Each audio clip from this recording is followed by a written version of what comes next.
Monsieur le ministre, la parole est maintenant Madame Pascale Crozon pour le groupe SRC.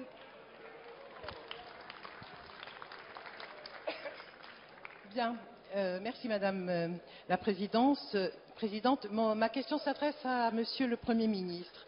Monsieur le Premier ministre, nous sommes le 8 mars, Journée internationale des femmes, et je suis stupéfaite de ce que je viens de lire.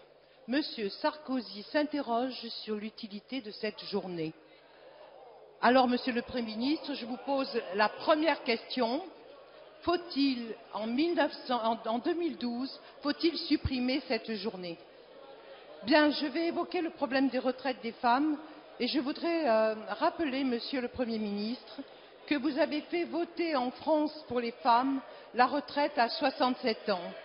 En effet, alors que seuls 40% des Françaises contre 86% des Français peuvent justifier d'une carrière complète et avoir des pensions qui sont inférieures de 38% à celles des hommes, elles doivent également travailler plus tardivement.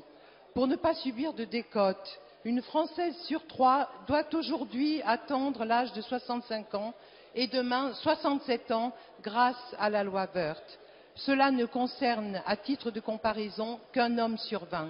Vous n'avez cessé, Monsieur le Premier ministre, durant le débat sur la retraite, sur la réforme des retraites, de citer des exemples européens pour justifier votre réforme.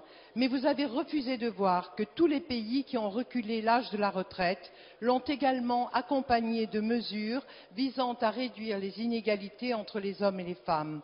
On peut notamment citer l'augmentation des droits familiaux et conjugaux, la prise en charge de surcotisations pour les salariés s'interrompant ou passant à temps partiel pour élever leurs enfants, ou le partage des droits à la retraite dans le couple afin notamment d'éviter le déclassement des retraités divorcés. Ma question, Monsieur le Premier ministre, est la suivante. Alors que notre Assemblée a voté l'an dernier le principe de la clause européenne la plus favorisée, allez-vous vous inspirer de ces exemples européens pour ouvrir enfin le vrai débat de la retraite des femmes et apporter de vraies réponses à la double peine que subissent nos concitoyennes, travailler plus et gagner moins? Merci Madame. La parole est maintenant Monsieur le ministre du Travail, de l'Emploi et de la Santé.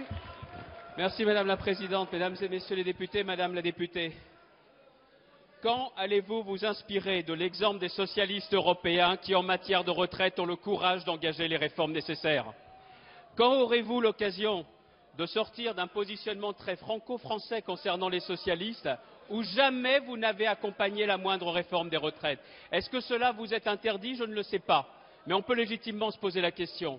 Quand on connaît le dossier des retraites, on sait pertinemment que les écarts salariaux, les écarts de carrière ont créé de profondes disparités. Mais on sait pertinemment qu'à partir de la génération née en 1956, les choses sont en train de changer. Comme on sait aussi que plus on évolue en matière de génération, même les carrières des femmes seront au même niveau que celles des hommes en matière de durée, mais qu'il y aura même plus de trimestres. Pourquoi ne l'avez-vous pas dit? Maintenant, ce que je veux dire, c'est que sur ce sujet de la retraite des femmes, qui a voté la revalorisation des pensions de réversion qui sont bien évidemment, vous le savez, versées aux femmes les plus modestes? C'est cette majorité, ça n'est pas l'opposition socialiste et communiste. Qui a décidé de revaloriser le minimum vieillesse entre 2007 et 2012 de 25%? C'est cette majorité, ça n'est pas l'opposition socialiste et communiste. Et vous savez que sur tous les sujets sur lesquels nous avons voulu avancer et apporter davantage d'améliorations à la retraite des femmes, à chaque fois les socialistes et les communistes ont été aux abonnés absents. C'est nous qui avons répondu présent. Les Français voient bien la différence entre la démagogie et ceux qui ont le courage d'agir.